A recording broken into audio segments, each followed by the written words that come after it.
So here is a close-up. I think that it's really, really beautiful. I love these wispy leaves and some sparkle around the flower.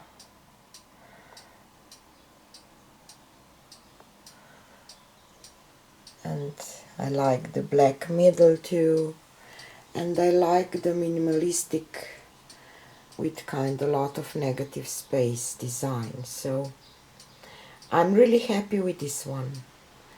And if you want to try a